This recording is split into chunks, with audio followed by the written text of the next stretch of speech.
Hello, hello. Welcome to this very special session that we have. I am Elizabeth Catlin. I am part of the festival organizing committee, and this year's festival is made possible by the generous support of our sponsors, Brattleboro Community Television, the Stepansky Family Trust, the Vermont Humanities Council, and poets and writers.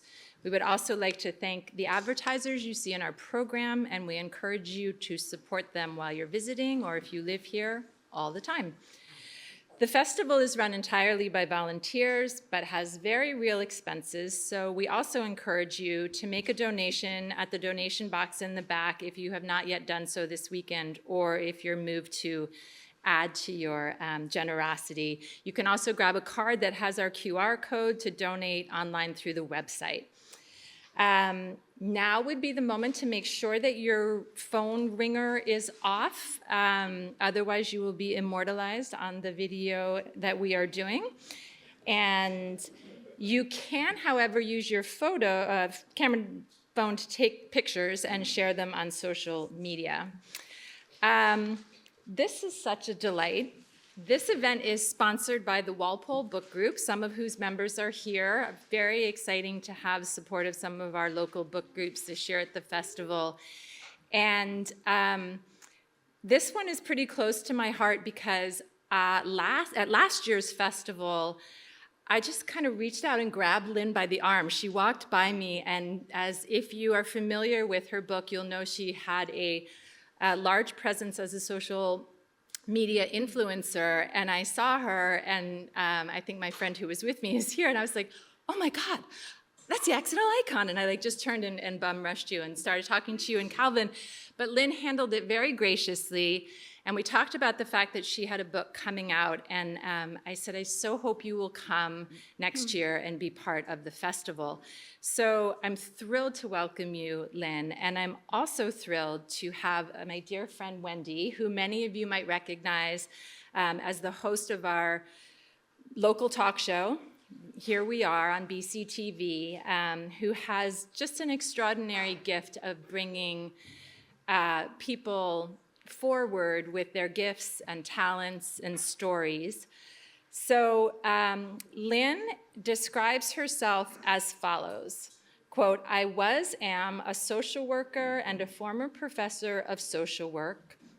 I am a partner, mother, grandmother, sister, aunt, friend, community member, writer, and many more things. Happier now than I have been for a very long time. As you will hear more about today, Lyn spent 4 years in the public eye as accidental icon, but reminds us that who she was as a style influencer does not and should not define an entire life. Indeed, her book, How to Be Old, is a fearless testament to how life is a continual process of reinvention. Wendy, Wendy, how old were you when you started the talk show? Pretty old. Well, I mean, not old, but like in your 60s, right? Yeah, I was 66, I think. Yeah, so Wendy had a bit of a, similar 60s transition to a life that she hadn't prior been living when she started Here We Are, where she invites a wide and diverse variety of folks from the community of all ages and walks of life to come on for conversation as a way of making connection and getting to know each other. She brings to these conversations her own range of life experience and her generous curiosity, which makes us very lucky to have her in conversation with Lyn today. So I'm going to turn it over to the people you came to see. Please help me welcome Lyn and Wendy. Thank you, Elizabeth.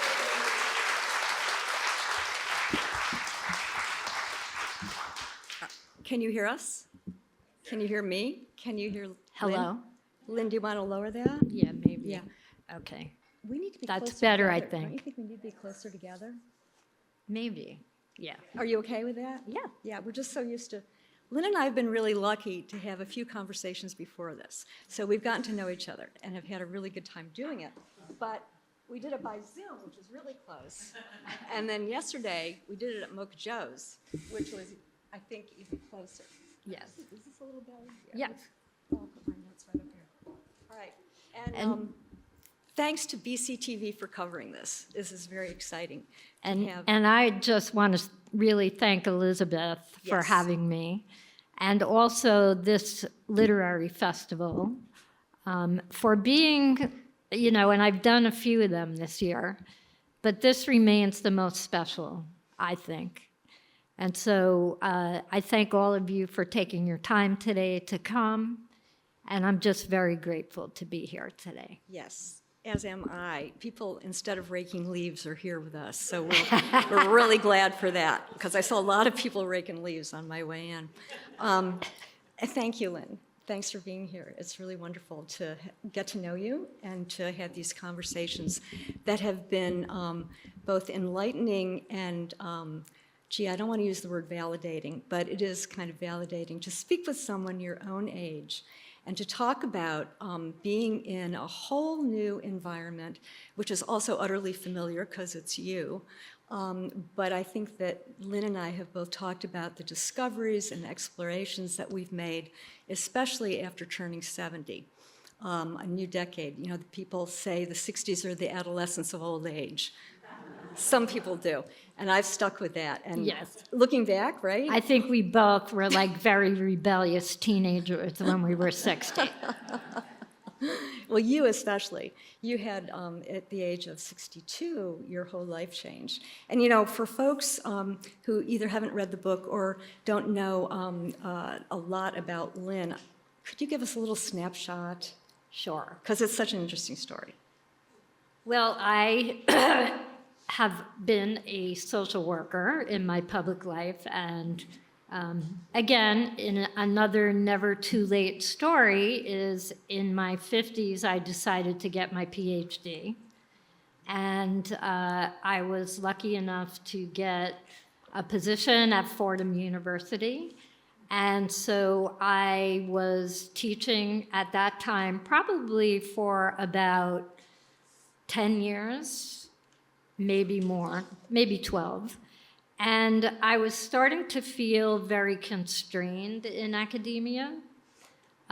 One of the things that was happening, and it's an interesting parallel because it later happened to me as an accidental icon, but I felt that universities were becoming very corporate and students were being seen as consumers, which really changed a lot of the dynamic of all of the fantasies I had about, sitting in a wood-paneled office as an academic and, having brilliant conversations. And so I wanted to do something that was different. I wanted to study something that I had never studied before.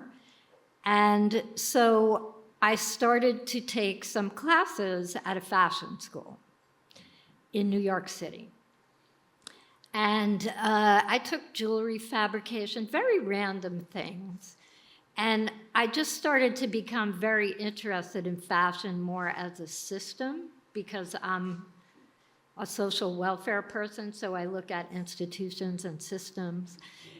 And I took a class, and when I do read to you, I'm going to read something about that class, but I randomly took a class, How to Open a Vintage Store. And in that class, the professor happened to be someone who was doing vintage very creatively because she was taking vintage clothing that was not necessarily expensive or name brands, but she was taking it apart and she was upcycling it and making it something very new and modern and relevant. And I was entranced by this process. And so students and professors in this fashion school, they said, you have good style. You should write a blog. And I was like, well, this could be interesting. I know how to do a website. I love to research. I love to write. I can do this right away. I don't have to study something for like 20 years to be good at it. And so I made the decision to start a blog to explore the fashion system. Because although I am in public life known as someone with a lot of style and really into fashion, I was never into fashion before or after, as you can see, this period of my life. I love clothes, and I always say that I have a very performative relationship with my clothes, because clothes can be used to play with identity. Clothes can do a lot of magical things. And so that interests me, but not Dior or fashion brands or things like that. So what happened to me was quite a surprise, because my intention was not to be a model, was not to be an influencer, certainly. It was simply to explore something with a genuine curiosity that I didn't know a lot about. Yeah. You know, Lyn, could you tell the story, I love this, about your beginning days with clothes when you were a little kid, when you would read books? Well, I've come to the conclusion that I should really be a fiction writer, because from the time I was a small child, I was always writing plays, and I always read, and I always had fantasies about what I was reading. And so I would find a character in a book that I really admired, and then I would dig in my mother's closet or look in, an old drawer full of aprons or curtains or whatever, and I would make an outfit that I thought that character would be. I love that. And so I could become that character. Unfortunately, that continued throughout my life, and sometimes I was more of a character than a real person. So that's why I think fiction is really good for me, because I can put my character into fiction and then be the real me in real life. And we're jumping ahead to now. Yes. Right? That was pretty quick. One thing, Lyn, that comes up again and again with reading about you and is just that you're transforming all the time, and you have such curiosity. And again, when you were teaching, you were taking these adjunct classes that had nothing to do with what you'd been trained for, including improv and some acting, which you brought back to the classroom. And I think from what you've told me and what I've read, the creativity that you brought to your classroom was really interesting. You did very unusual things in the classroom. Do you want to talk about it? Well, I would do things, and again, I am rebellious. And so when it started to be the time of master syllabi and required texts, because I taught social work practice, I really never felt like textbooks could convey the reality of the experiences and the life that I had as a social worker in the world, in walking into homes, walking into schools, walking into courts. And this was not conveyed. But where it could be conveyed was in literature. Mm-hmm. And so I was the only professor in the School of Social Work who had assigned readings that were books and fiction. And I remember, I was early on to this, and I had been teaching a course about sexual abuse, and my main text was Bastard Out of Carolina, which to me conveyed that experience for every family member in such a complex way that you couldn't really get or convey in a text. Mm-hmm. I had improv teachers who were friends of mine come into the classroom and play difficult clients.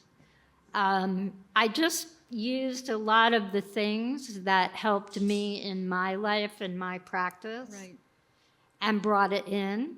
And I also made it a place where everybody's knowledge was respected, so that it wasn't just about me in front of the room as the professor, but my students, particularly social work students, they have incredible life stories and experiences that they bring.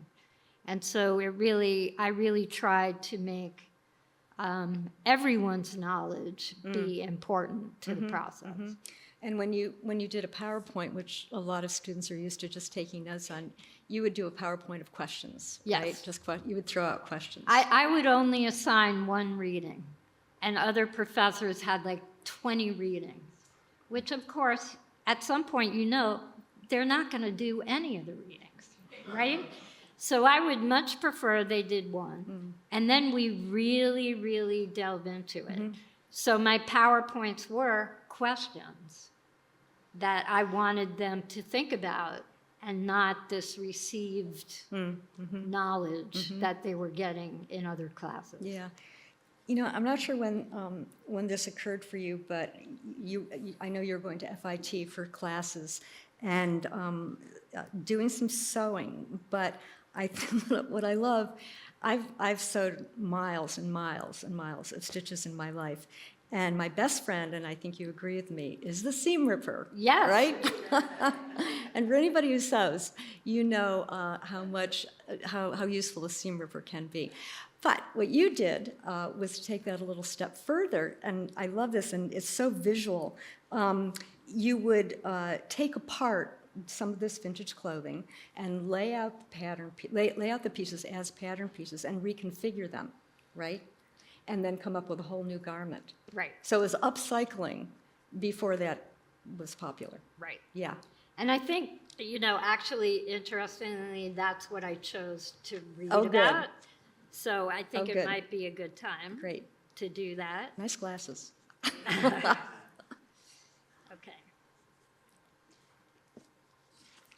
Yes, you would lay out life like pattern Yes. pieces, right? And rearrange them. In order to upcycle, you need to seam rip. Seam ripping is when you take apart a piece of clothing, undoing all the seams that hold it together. Seam ripping can show you how to assemble clothes and how they are constructed. The second function of seam ripping is that it can undo mistakes and help you correct them. When you are working with vintage, upcycling inspires you to come up with a way to put whatever you're working on back together so that it becomes something modern and new. Our professor is an expert seam ripper and upcycler. At the time, I thought little about why, out of all the courses in the fashion school catalog, I took one about building a vintage business. Now I laugh at the irony that a professor who wrote the book about how to deconstruct, reinvent, and recycle taught the class. What is now clear is that by taking that class, I put myself into a space with a professor and classmates who treasured oldness, manifested as vintage clothes. Regardless of our ages, we were excited about collecting these garments, repairing them, selling them, and transforming them into something new. We were using vintage pieces to be creative and express our diverse identities. Perhaps subconsciously more aware and concerned about my age and aging than I believed myself to be, I wanted to know that I would still have value, that I still had the power for reinvention and self-invention. Why do we allow vintage clothes like denim jeans the freedom to age? Why does the worth of certain articles of clothing increase over time? Why do they become valued for their narrative stamina rather than fall out of favor as older people seem to do? It's great. It's such a great analogy. It's really cool. Yeah, That's really beautiful. I know that you've talked about welcoming transition zones, and also that you have favored wearing black and white, or you did for a period of time, almost exclusively. But it's the gray areas, right, that interest you.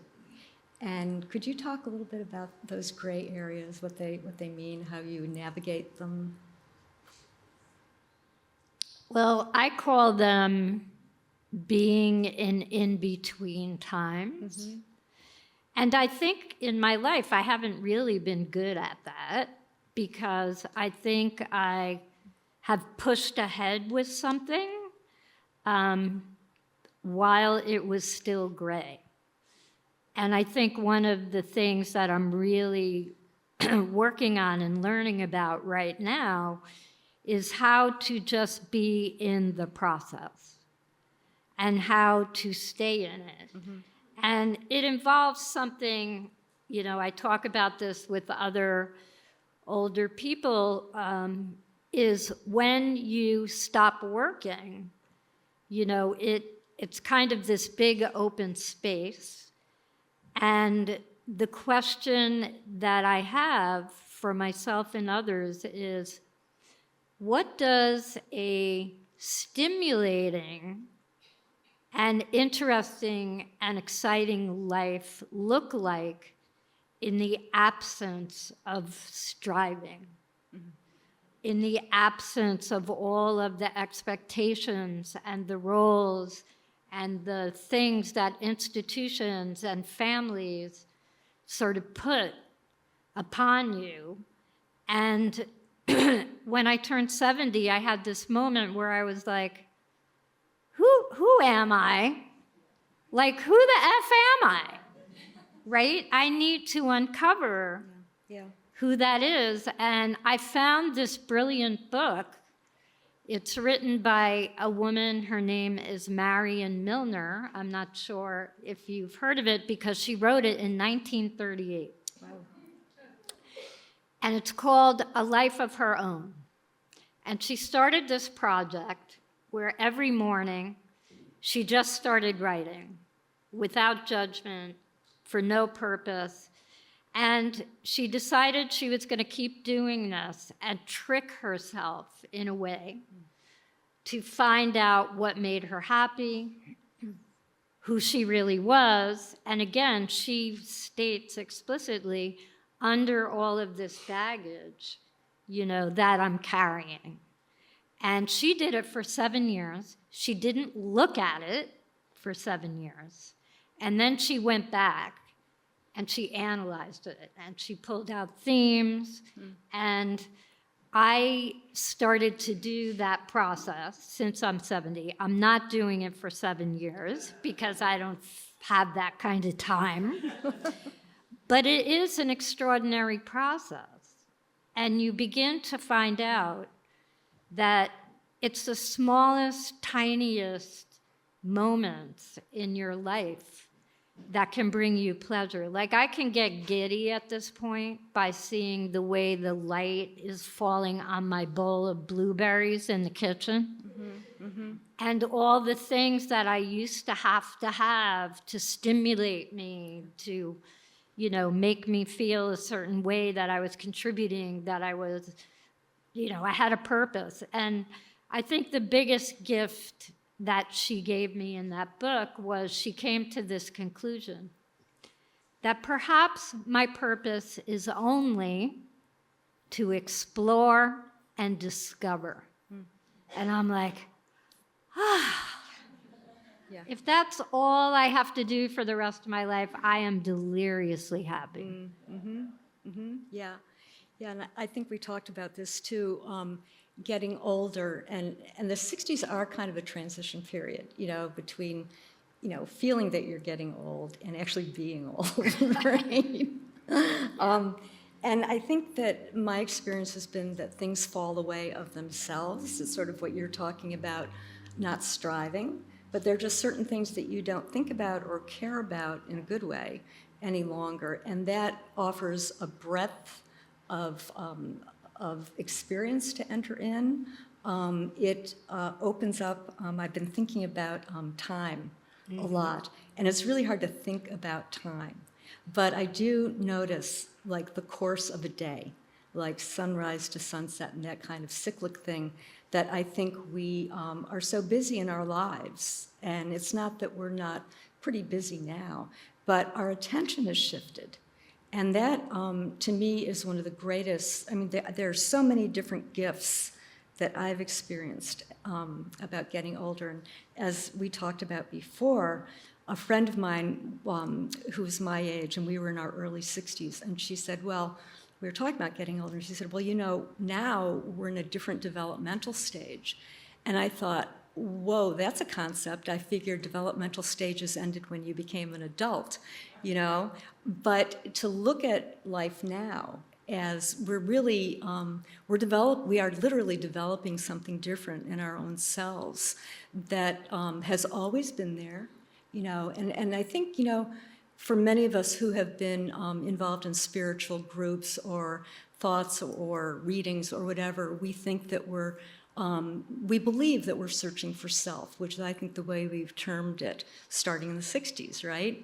And I think what I'm experiencing now and what we've talked about is sort of uncovering, you know, and revealing who the true self is. Who am I? It's not even like asking that question anymore, right? Yeah. I think that's absolutely beautiful. And I think our generation, and by that I mean, you know, we're born in the 50s, I think we're kind of reinventing aging because we do have the benefit of a longer lifespan. We're not aging, I'm not aging the way my mother did, and I'm not aging the way my grandmother did. And I think what you said is so true. 60s is like a transition. And, you know, they have all those crazy sayings like, oh, 60 is the new 40, which I don't like because it's still comparing you to being younger. Right. You know, 60 is the new 60, right? And it is new because we are a new generation bringing different experiences. And as women, you know, something we have to really hold on to right now, but these freedoms that we had fought for, and certain things that we felt we had, we were entitled to. And so I think we are doing aging in a new way, which makes it very exciting. And I think that we have to be realistic about it, right? Because one of the things that I did not like about my little project was that I was put forth as this very idealized image of how you should age, but no one was being explicit about my privilege, right? And so there were actually some women who emailed me who were not having that privilege and talking about what being old was like for them. And I think, sadly, now society's kind of split how we represent aging into these two poles, one of which, you know, you're going to have chronic illness, you're going to have dementia, you know, you're a burden on society, you're taking away from every generation behind you, and it's this very negative view, which of course, you know, can be commodified and medicalized. And if I get one more, somebody wanting to give me some tool for medication management, I'm gonna go crazy. You should be inventing more fun things for us than that, right? But part of the problem why they are not is that on the other end, you have what I call these super agers, which people are, you know, running marathons when they're 90, and they're, you know, running around, and you know, supermodels who are 80 looking like fantastic, and, you know, you can keep aging at bay, and, It's, take this supplement and use this product and, you'll be young forever. And I think, as we all know, that aging is somewhere in between, right? There's mornings you wake up and you're aching, right? You got to walk around and, there's changes in your body that can be distressing. Certainly when every time I walk in a room and I can't remember why I walked in, I get a little panicked. Thank God for Google. That's another thing we have that my mother didn't have. But I think there are many things about aging that are beautiful and wonderful, and there's some not great things, right? I'm losing friends. I've lost my parents. There's things that are hard about it. But there's also the promise, which I call the bud, of thinking about how we can creatively respond to these changes so they don't diminish us. Right.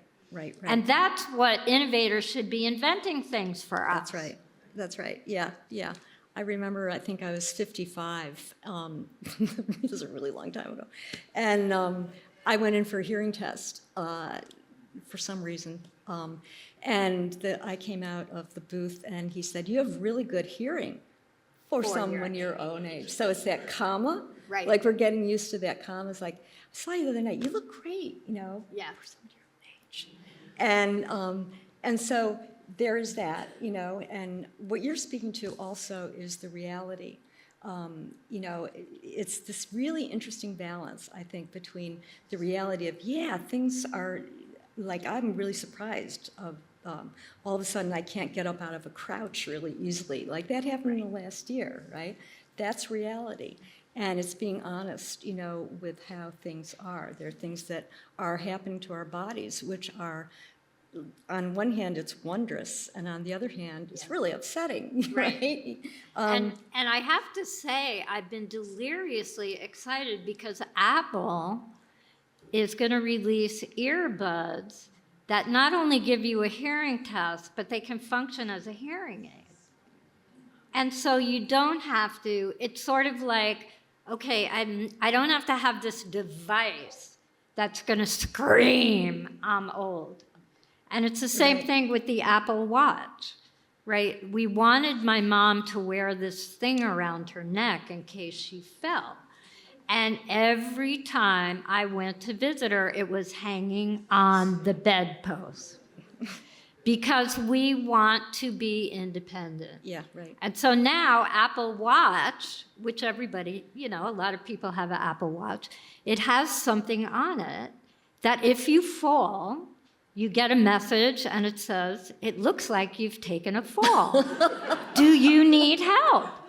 And so now when I go down the very steep stairs to do my laundry, I don't have to bring my phone in case I fall, but I'm also taking care of myself, right? I'm not in denial about these things, but Apple is making me some very pleasant products that are helping me to manage this in a way I, as a modern woman, want to function. Yeah, I think that's really interesting, and also to let people know that Lyn actually has gone the digital route with your blog and with you're on Substack now, and also Instagram. You've had years of really learning the digital part of how to get along in the world. So yes, you can celebrate those things. I've never even heard of any, so it's pretty cool. And it is something, those are really useful pieces of information, and we can partake of them or not, right? Yes. That's part of it. One thing, and I can't remember if we've talked about this or not, but I think as we get older, and this is true actually probably for any age, when you're with family or friends and you're recounting a story and talking about what happened, and for you it may have been a pivotal moment, and so you recount the story and somebody says, "That's not the way it happened," and and so they do their version. And I realized at some point, and this has a little something to do with aging, also just the way we are as human beings individually. We can all be at the same event.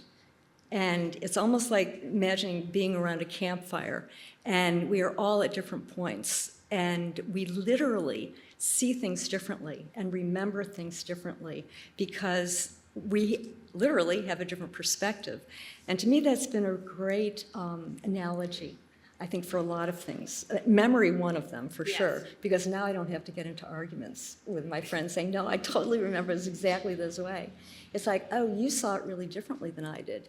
And I think that also goes back to you when you were teaching and talking about context, understanding people where they are given the context. Like you being one of 6 children, the oldest, your memories and experiences of your family are very different than your younger siblings. So to take those kinds of things into account, again, getting older, for me, that's a kind of information that broadens my whole life. You know, it expands everything that I have held to be true. Not that my truth isn't my truth, but there are other ways of looking at things. For sure. Yeah, yeah. Lyn, the pandemic and the time of the pandemic was when you were just beginning to move out of being the accidental icon and getting into what you call what now-ness, which is a really great phrase. People might want to file that away. Periods of transition, looking at them at what now, and then opening up to that. So again, it's sort of getting into a transitional phase, which you're fond of. But could you talk a little bit about that time and what the pandemic, how it served you, actually? Well, I think before the pandemic, so the life of accidental icon, I think it's important, her lifespan, and I always refer to her in the third person, which tells you a lot. When I first started in 2014, from 2014 to 2017, it was fabulous. And that's when I was really learning.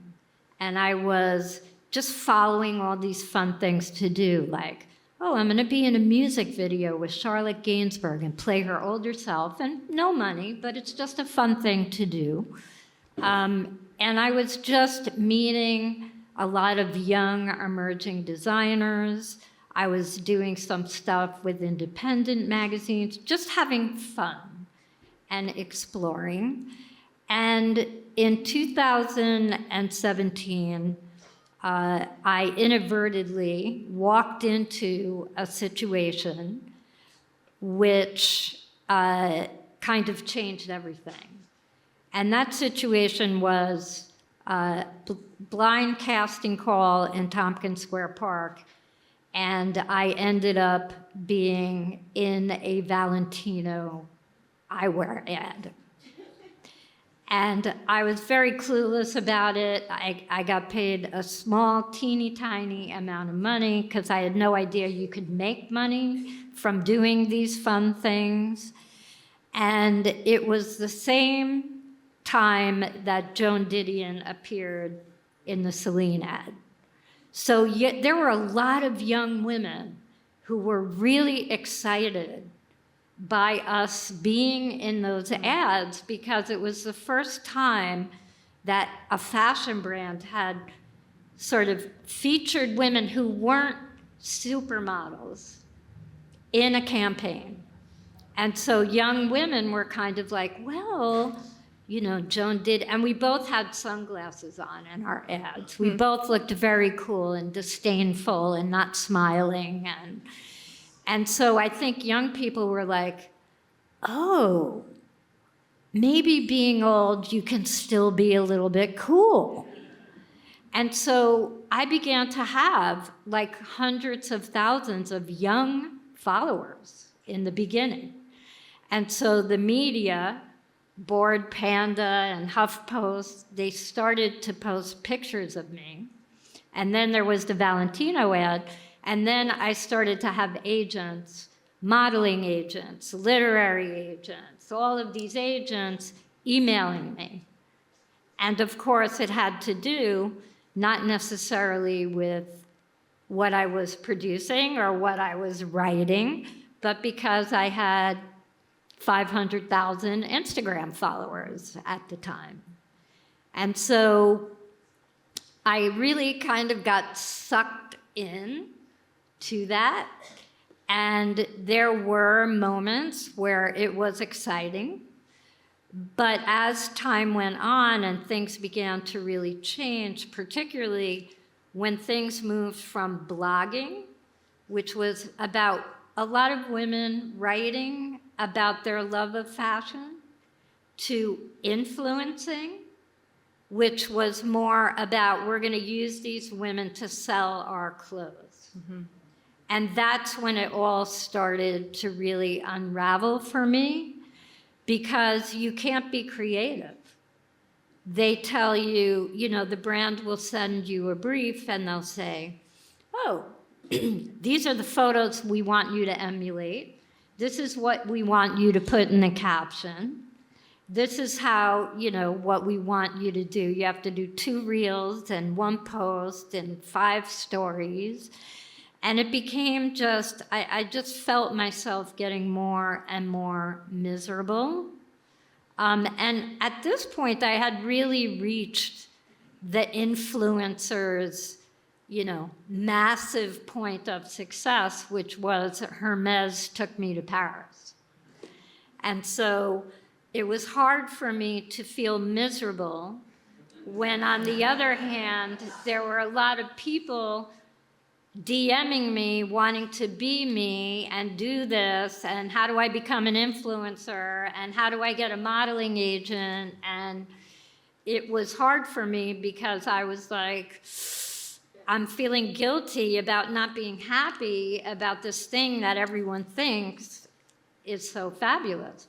So the pandemic, which I called the Great Interrupter, for me, amidst all of the loss and the horror of it, living in New York City in the midst of it, you know, nonstop ambulance whistles and just being in it, everything stopped. All the work stopped, the jobs stopped, no more jets to the fashion shows. And it really let me have the time, because when you're in that influencing, it's fast. You know, people are calling you up and they're saying, get on a plane tomorrow to go to California. You know, the time for reflection, you know, is not there. So the pandemic was a real gift to me in that sense of it stopped it. And it made me really think about how I was feeling and how I was feeling about fashion, because it was ruining the earth and a lot of things that below the surface had been really bothering me. And so I started to write again on my blog. I started to do mini blogs on Instagram.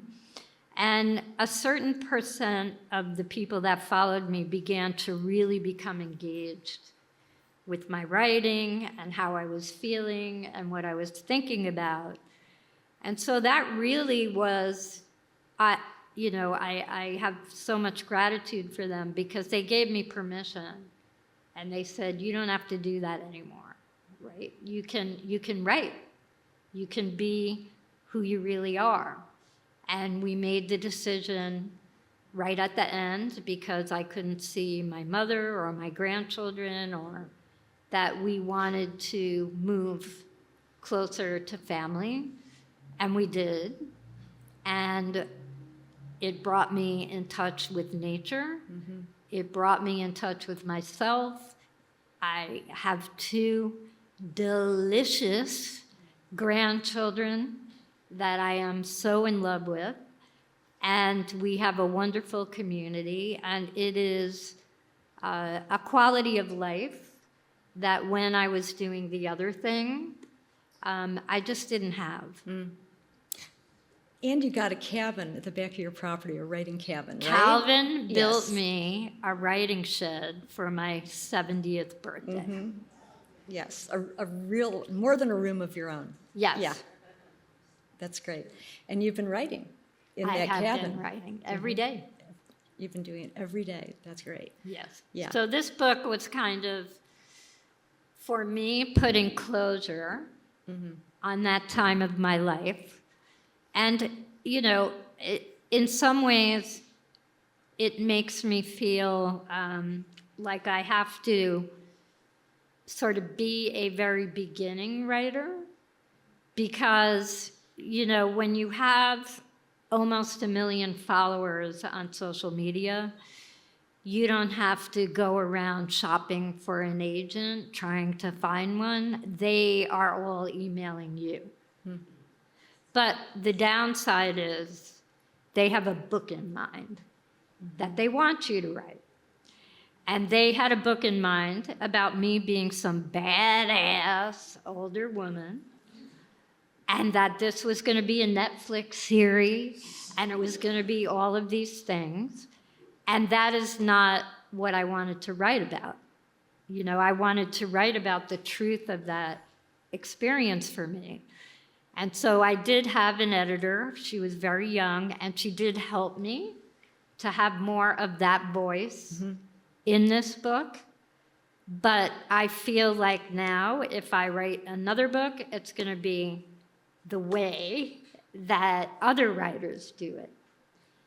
It's going to be, I have something I've written, I really love it, I want it in the world, and I'm going to find someone who believes in that also. So that's what this is. Good night, my darling. But it's great that you got to write it all down. Yeah, You know, very healing. I would think that it would have ordered your life in a certain kind of way to have written it and to talk about all those experiences, which are fabulous experiences. But again, it sort of comes back to, you know, what you keep coming back to out of honesty and authenticity and reality is, what am I doing here? You know, what is it that is going to bring me forward? And I think that I think that you're living a really interesting life, but I think it's because you've made it interesting, right? I mean, Yeah, that's the whole thing. And I don't regret it, because I think there was a big period of it where, and hundreds of emails, and in a way it was almost shocking to me how many women felt invisible Yeah. as they were older, and how many emails I got about seeing you in that ad makes me feel seen. And so I think for a moment in time, it was transgressive.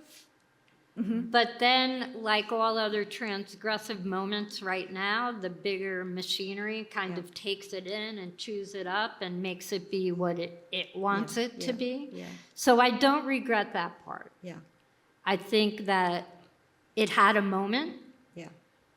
where it did give, like young women would write and say, oh, I don't have to do everything before I'm 30. I can relax. Right. Right. Or I'm not afraid to get old because of you. Yeah. And in those moments, it was doing something Right. Well, you wonderful. opened a door. Right. You know, and there were other people along with you, you know, who were doing the ads and who were, you know, becoming known. A lot of artists, a lot of women artists who got rediscovered, discovered but also rediscovered. And so it was, I think it was that period of time, and you were right at the crest of that, you know, which is an exciting thing. But then it passed, right? Right. Because let me just say, you know, in the beginning, in my press that I got, it would be, look at this interesting woman. She's a professor. She's 60. Now she's writing a blog, and she's, you know, doing this. And then over time, when they did write about me, it would be in these articles with the caption, look at these Instagrammers. Yeah, we don't like that. And these We don't like senior influencers. Right. Putting me in with people I had nothing in common with except gray hair. Right. And they wanted to do all of these big shows about it. It became a big thing. It still is a big thing. All of these older influencers on TikTok and things like that. And I said to a lot of these news outlets, I will talk about it on one condition, that I can address the ageist language you are using to describe us. And of course, no one wanted to do it except MSNBC. And they came to my house. We sat on my front lawn because it was like at the end of COVID, and they go, "Let it rip." And I did. And that was probably one of the last public appearances that I did. That's great. So Lyn, you're writing for your local paper in Peekskill, New York, which is pretty cool. Yeah. But you're also doing other writing. Do you want to talk about other writing, or do you want to save that for next time, or when the next book Yes. book that comes out? Yeah. Yeah, which we might be here, you know, in a year or so. I'm writing on my Substack. Yeah. I haven't written in the last few months because I've been through a process, but I'll soon start. And then I'm just being in the process of writing, and I'm studying writing, studying short stories and fiction, sitting in my shed, doing that every day. Yeah. And I'm just letting myself be there. Yeah, yeah. It's No so great. goals. And you know, that's, I notice like you've got these threads that run through your life, not to like, you know, kind of blanket things, but clothes as identity, right? You've been a lifelong learner all the way through. You've been writing all the way through, and you've always been curious and creative, no matter what you're doing, because you get bored easily too, I do. right? Yes, yes. Gemini. Yeah, Gemini. Yeah, we know about those guys. I think maybe you want to open it up to some questions. Absolutely. If anyone has questions, if you do, you could just stand up and just speak in a loud voice. Nobody has any questions. You're keeping your eye out, Elizabeth? Yeah. There may not be any questions. Yes, sir? So I have one observation and a question. Lunch, I said to my partner Cindy, who we saying it's 15? She said, wait a second, it's for that.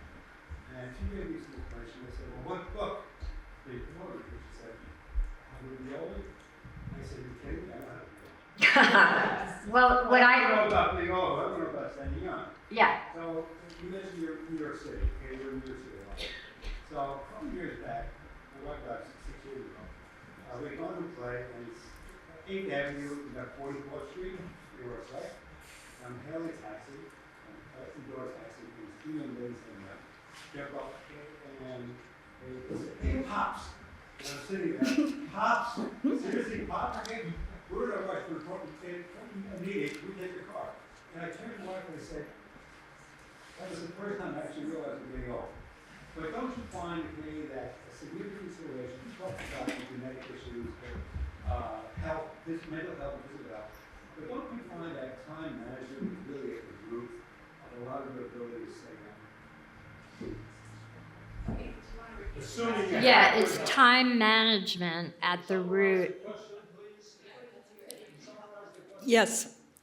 I think what he was asking is sort of maybe what you're asking about is that dissonance that occurs when you have this internal experience of not being old, and then when you look in the mirror or somebody in life treats you that way. And I think you asked about how do I see time management being part of that. I think I agree with what Wendy said before about time.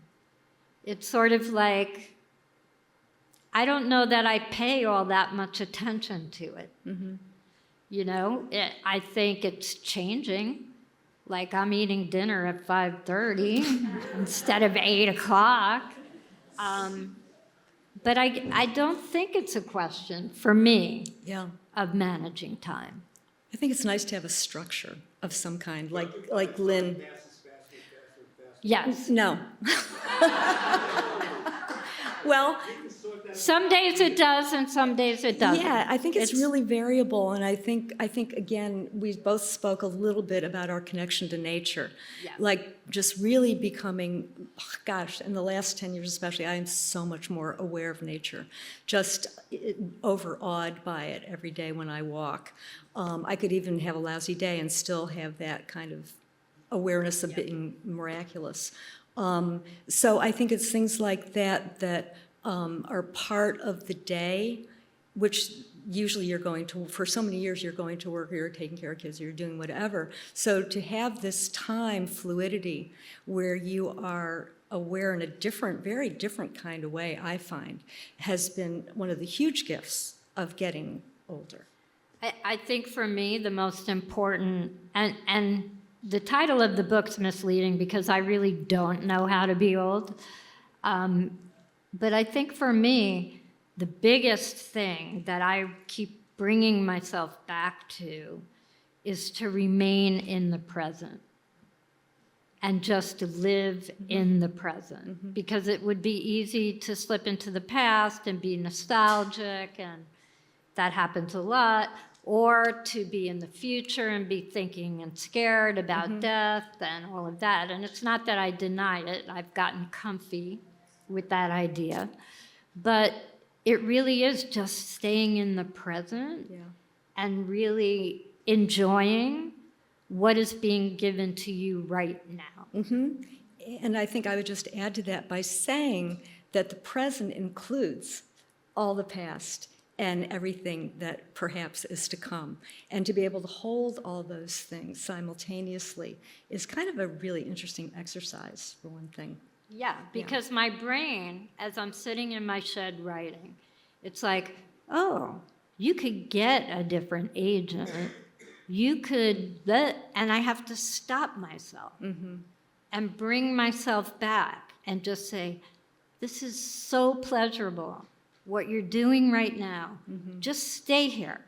What is meant to be will happen. Right. And I think that's where the acceptance of, death comes in, is that just like aging, it's inevitable, right? Bottom line. Yeah. I've got that on my list to talk about, actually. We might not get to it. And we're out of time. See? That's what happens. When it comes to the end, you're out of time.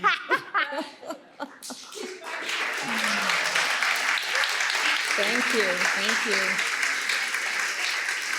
Thank you. Thank you. Thank you, honey.